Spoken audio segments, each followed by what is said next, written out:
지난번 시간에 이어서 2교시 수업 시작하도록 하겠습니다. 74페이지 오른쪽 테라그래프 두 번째 보도록 합니다. 자, 거기 보니까 뉴클레아제라고 하는 볼드체가 있는 부분입니다.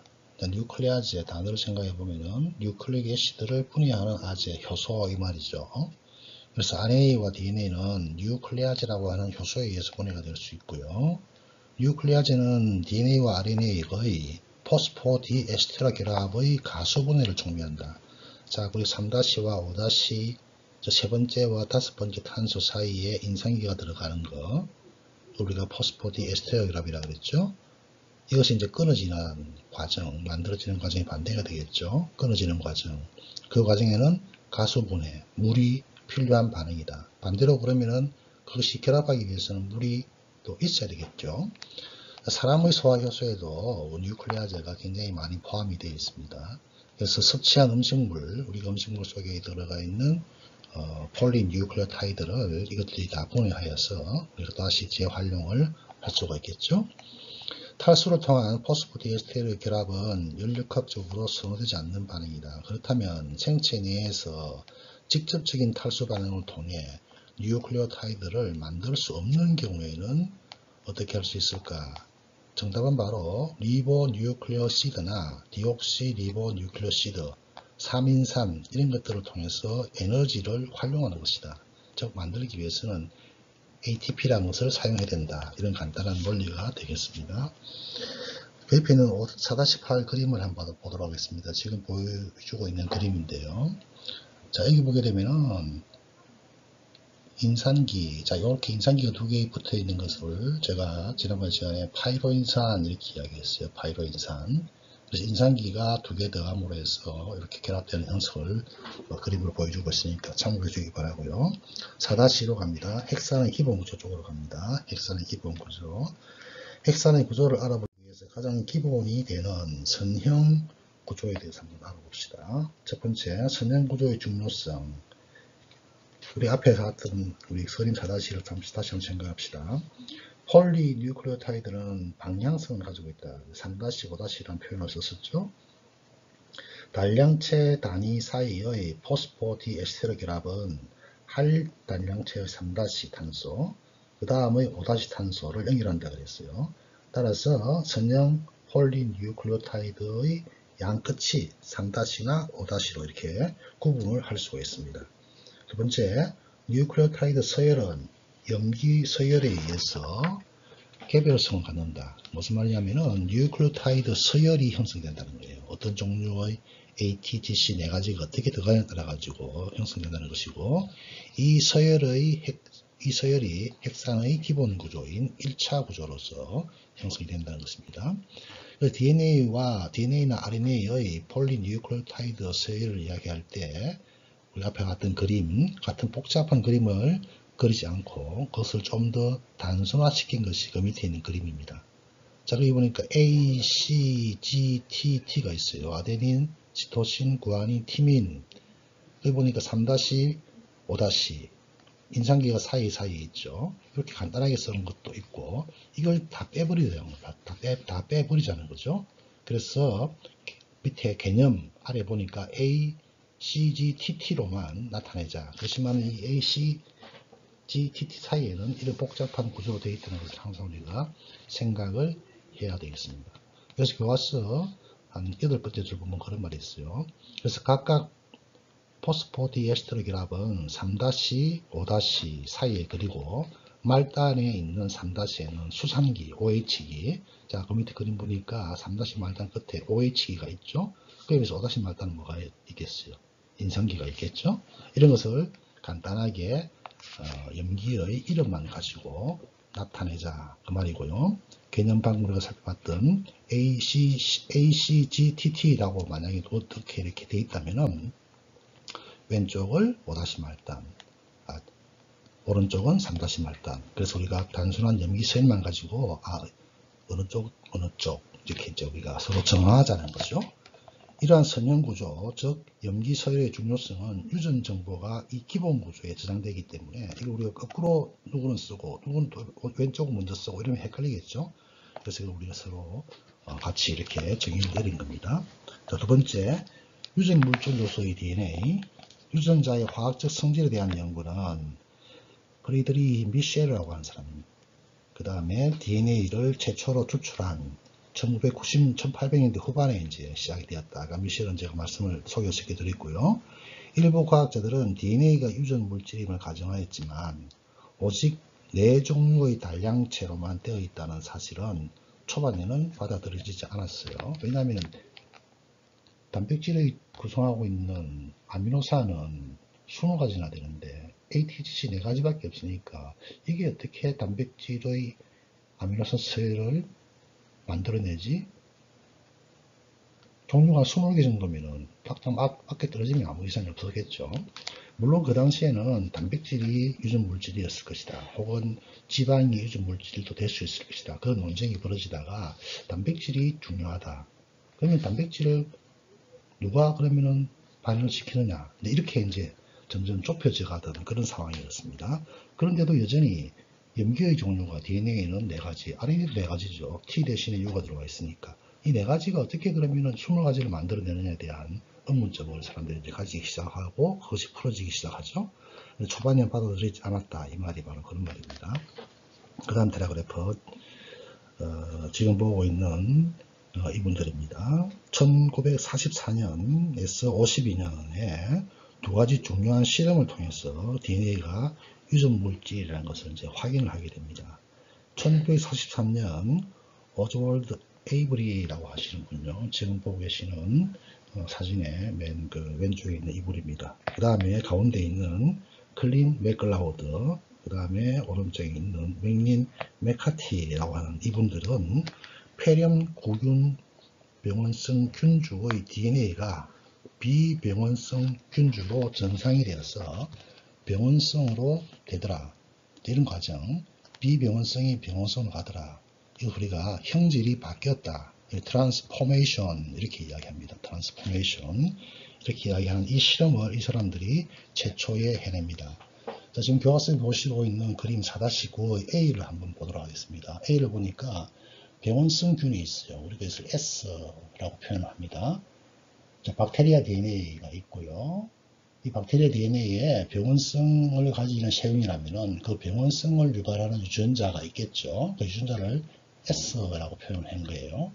그래서 이 사람도 무슨 실험을 했냐면은 이 박테리아 DNA를 한번 이렇게 한번 잘라버리자. 그래서 병원성을 나타내는 유전자만을 한번 뽑아보자. 이렇게 한 거예요.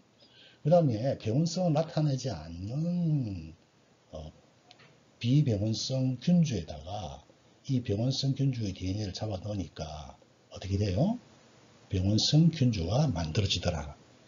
그럼 결국은 병원성 균주에 있는 병원성을 유발하는 S 유전자의 쪼가리를 잡아 넣었기 때문에 생긴다.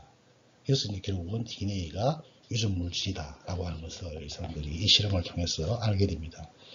초창기에는 이 실험하는 게 굉장히 어려웠겠죠. 자, 그 다음에요. 다음 세대의 박테리아로 연결되어 있다. 그 말이 무슨 말이냐면 1952년도에 나오는 또 다른 과학자입니다. 엘프리드 허시라고 하는 사람과 마샤 체이스라고 하는 사람입니다. 밑에 흑백 사진이 나와 있는데요. 이 사람들의 실험을 통해서 또 새로운 개념이 만들어집니다. 이게 바로 B에 있는 그림입니다. B에 있는 그림요. 자, 이 B를 그림 보게 되면요. 바이러스하고 이제 좀 전에 이 세 분들 에브리하고 했던 실험은 박테리아의 DNA를 가지고 실험한 것이고요.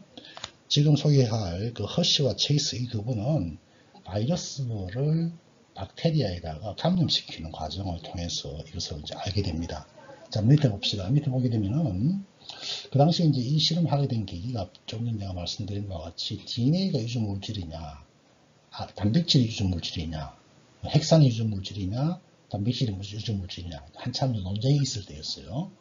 그래서 바이러스에다가, 자, 거기 보니까 P32라 되어 있죠. 인산이에요. 인산인데 32. 방사선 동위원소가 부착된 인산. 그 다음에 S35. 35. 황이죠. 황인데 그 황을 방사선 동위원소가 있는 방사선 동위원소를 붙입니다. 자, 이걸 왜 붙이느냐 하면은 인산기라고 하는 거는 인산기라고 하는 거는 우리가 DNA, RNA 만들 때 뉴클레오타이드 사이사이에 다 인산기가 들어가잖아요. 그래서 이러한 바이러스를 키울 때 인산기가 방사선 동위원소가 있는 조건에서 바이러스를 키우게 되면은 뉴클레오타이드 사이사이의 인산기는 전부 다 방사선 동위원소가 다 가서 붙겠죠. 그 다음에 우리가 단백질 중에서 황이라고 하는 것은 시스테인이라고 하는 아미노산에 보면 황이 있죠. DNA나 RNA는 황이 없어요. 황은 오로지 단백질에만 발견되는 거예요. 그러면은 황이라고 하는 방사선 동위원소가 있는 조건에서 바이러스를 키우면 어떻게 됩니까? 그 바이러스의 단백질은 전부 다 35, S35라고 하는 방사선 동위원소가 다 표지가 될 거예요. 이것을 갖다가 이콜라이 대장균에다가 이것을 이제 믹스해 줍니다. 그럼 대장균 그 이콜라이 쪽으로 뭐가 들어가느냐 이거지. 보니까 단백질은 들어가지 않고 32, 이 방사선 동위원소를 이제 측정하는 거죠. S35가 보이느냐, P32가 검출되느냐 보니까 전부 다 단백질이 아닌 인산기에 표시된 P32만 바이러스가 검출되고 그것이 또 분리되어 나올 때 방사선 동위원소를 가지는 이런 것들만 나오더라. 결국은 단백질이 바이러스와 바이러스로 연결되는 것이 아니라 DNA가 바이러스에서 그 다음 세대의 바이러스, 자손 세대로 연결되더라라고 하는 아주 획기적인 실험을 이 사람들이 해내게 됩니다. 자, 교과서 다시 볼게요. 허쉬와 체이스는 세균성 바이러스인 박테리오파지에 의한 박테리아 대장균 감염을 연구하였습니다. 그래서 파지 단백질은 황을 주로 포함하고 있으며 약간의 인을 포함하고 있습니다만 물론 단백질의 인산화가 되죠. 그렇지만 그 인산화 양은 작은 거예요. 파지 DNA는 인을 포함하고 있다는 그러한 사실을 통해서 방금 이러한 실험을 통해서 1952년에 드디어 DNA가 유전물질이라고 하는 확실한 종지부를 찍게 됩니다. 자, 4-3으로 갑니다. 핵산의 2차, 3차 구조, DNA 이중 나선 구조. 앞서 뉴클레오타이드 서열이 핵산의 기본 구조가 됨을 우리가 설명을 했어요. 2차 구조는 이러한 뉴클레오타이드 서열이 3차원 배열을 한 상태를 의미합니다. 그 다음에 3차 구조는 2차 구조가 확장되어서 상호작용을 나타내는 것을 의미하며 자, 슈퍼코일이라는 말이 나옵니다. 슈퍼코일 등 이것들이 3차 구조 예시이다. 단백질도 마찬가지죠. 펩타이드가 쭉 연결된 것으로 1차 구조, 그것이 알파 헬릭스나 베타 시스로 바뀌게 되면 2차 구조, 제 기능을 하기 위해서 다시 구형화된다든지 선형화되는 과정을 3차 구조 이렇게 이야기하듯이 같습니다. 왓슨과 클릭은 하도 이제 이야기를 많이 들었으니까 잘 알 것이고요. 맨 밑에 네 번째 줄. 자, 화학적 데이터는 1940년대 후반에 산 가수 분해를 통해서 퓨린과 피네비딘 연기를 추출하는 연구를 한 샤가프, 아까 이제 앞에서 말씀을 했던 분이죠. 샤가프의 후손들입니다. 이 샤가프라고 하는 분 지금 보고 계신 이분이네요. 참 제가 말을 잘못했네요. 이분은 저기 미국 과학자인데요. 샤가프라는 분은 뭘 알게 됐느냐. 자, 이거는 한번 보세요. 제가 아까 퓨린 그 다음에 피네비딘 이야기할 때 A와 T는 이중수소결합, G와 C는 삼중수소결합 이렇게 주로 결합을 한다고 그랬죠. 즉 A와 T가 결합하고 G와 C가 결합한다는 거예요. 그러면 어떻게 될까요? DNA 이중나선 가닥이 A와 T의 양은 항상 같겠고 G와 C의 양은 항상 같을 거예요. 이걸 이 사람이 이제 처음 밝혀내는 실험을 합니다. 동일한 DNA 가닥에서 구아닌과 시토신의 양이 항상 이렇게 상대적으로 동일하게 유지가 되고 있다는 것을 이 사람이 처음 밝혀냅니다. 교과서 내용 볼게요. 다양한 근원으로부터 DNA 염기 조성은 뚜렷한 규칙성을 보여주더라 라고 하는 실험 결과입니다. 그래서 아데닌과 티민은 늘 같은 퍼센테이지로 구아닌과 시토신은 또 항상 같은 양으로 보이더라 이런 이야기예요. 또 이것들은 생물의 종류에 따라서 이러한 비율은 서로 다르더라. 유전 정보가 다르다는 걸 의미하죠. 인간 DNA는 AT가 약 한 30%, GC가 약 한 20%였으나 그게 토탈 100이 되겠죠. 곰팡이 같은 경우에는 또 이거와 좀 다르다라고 하는 것을 이 사람이 이제 처음 밝혀내게 됩니다. 그 다음에 DNA의 성류와 X선 분절, X선, 엑스레이 회전이 되겠죠. 제가 말씀드린 로잘린 프랭클린이라고 하는 이분이죠. 이분이 X선 회전 무늬로서 이 사진을 찍어냄으로 해서 DNA의 2차 구조, 3차 구조를 밝히는데 획기적인 기여를 했던 분들입니다. 밑에 있는 그림 보고 대체하도록 하겠습니다. 다음 페이지요. 다음 178페이지 보게 되면은 세 가지의 특징이 있다는 것을 보여주고 있습니다. 반복성. 자, DNA가 2차 구조를 하면서 여러분들 이미 다 배웠겠지만은 10개의 뉴클레오타이드가 한 번씩 한 바퀴 뱅글뱅글 돌아서 나타나더라. 뭐 이런 이야기가 되니까 생략하도록 하겠습니다. 자, 그 다음 밑에 있는 그림은 무슨 그림입니까? A와 T 사이, 그 다음에 C와 G 사이. 자, A와 T 사이를 보니까 중간에 점선 구조, 점선이 2개 연결되어 있고, G와 C 사이에는 점선이 3개씩 연결되어 있죠. 이거 수소결합을 의미합니다. 수소결합. 그래서 A와 T 사이에는 이중수소결합으로, G와 C 사이에는 삼중수소결합으로 구성되어 있다는 것을 그 밑에 있는 그림, 지금 보고 계신 이 그림에서는 제가 그 부분을 파랗게 온으로 표현해 놓고 있는데요. 이렇게 서로 수소결합력이 다르다. 그러면은 G와 C 사이에는 A와 T보다도 수소결합이 하나 더 많기 때문에 결합력이 조금은 세겠죠. 그렇죠? 그러면 DNA 이중 가닥을 물리적으로 풀기 위해서 어떤 물리적인 변화를 가할 때 A와 T가 상대적으로 많은 DNA 가닥은 G와 C가 상대적으로 많은 DNA 가닥보다는 조금 쉽게 이중단선이 풀릴 수 있을 것이다. 그런 것들을 우리가 또 예측을 할 수 있습니다. 자, 79페이지 개념 한번 눈으로 쭉 봐주기 바랍니다. 개념. 그러한 개념에 의해서 밑에 있는 그림 4-12 여기 한 바퀴 돌 때마다 10개의 서로 이런 AC 혹은 그 TG가 한 번 돌 때마다 10개의 쌍으로 되어 있다.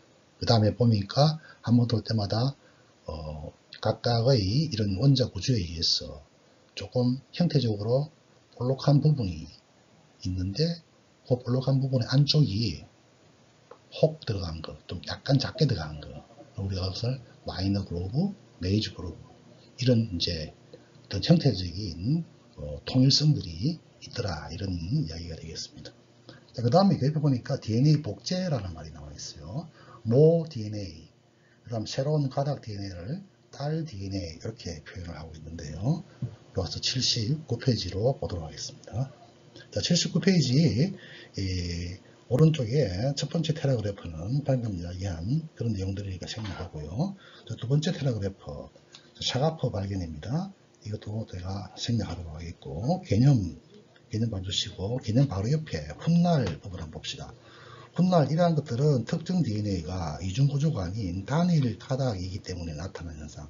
즉 예를 들어서 DNA 가닥이 이중단선일 경우에는 A와 T, G와 C의 양이 같지만은 단일 가닥으로 되어 있는 DNA 같은 경우에는 이 비율이 달라질 수 있다라고 하는 것을 지금 의미하고 있습니다.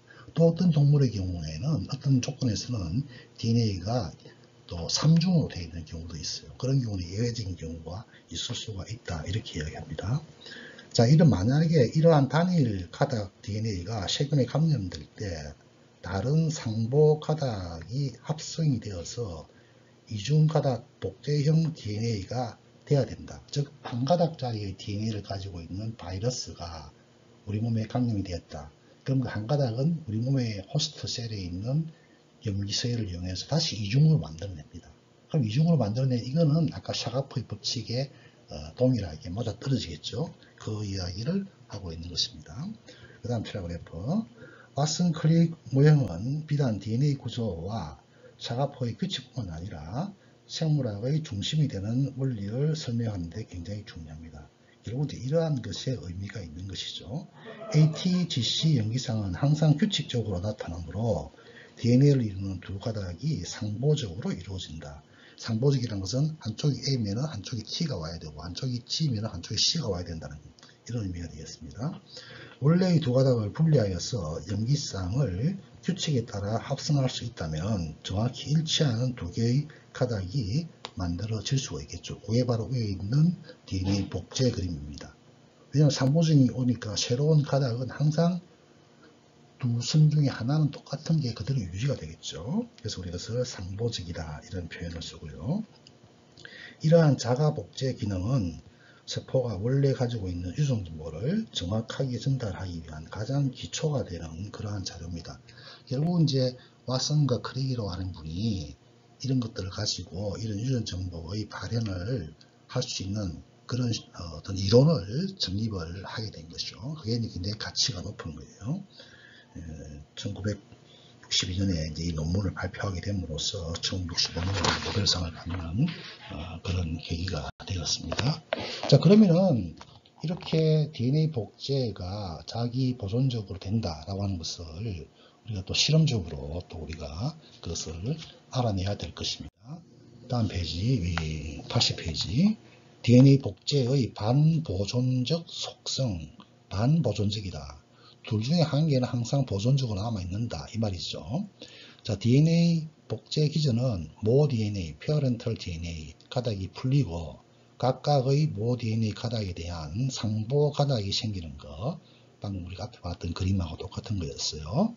DNA 전체가 복제되면 두 개의 딸 DNA가 형성이 되겠고요.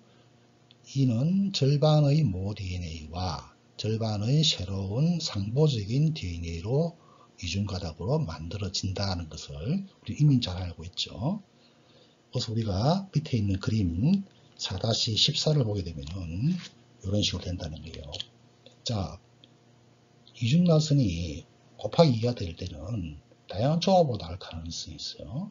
맨 먼저 보존적으로 나오다는 거예요.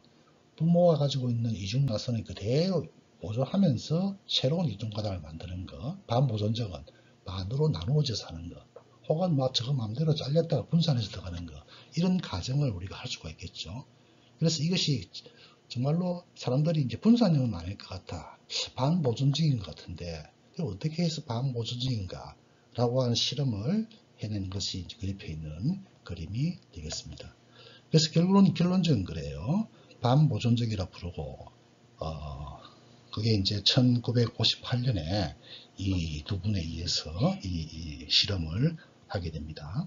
자, 밑에 있는 그 4-15 그림을 한번 볼까요?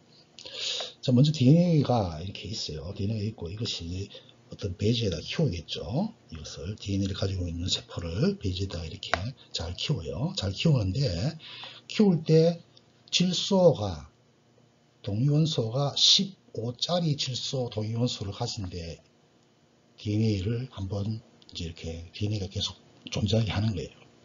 그러면은 15짜리 질소의 동위원소가 붙은 N 이것이 전부 다 DNA에 전부 다 15짜리 N이 다 붙어 있겠죠. 자, 그런데 이것을 15짜리에 키우다가 DNA가 복제가 한번 딱 될 때 14짜리 동위원소 쪽으로 한번 딱 잡아 넣어 보는 거예요. 그 다음에 이것을 그 다음에 다시 또 15로 14로 이렇게 서로 다른 방사선 동위원소가 만들어지게끔 한번 키워보자는 거예요.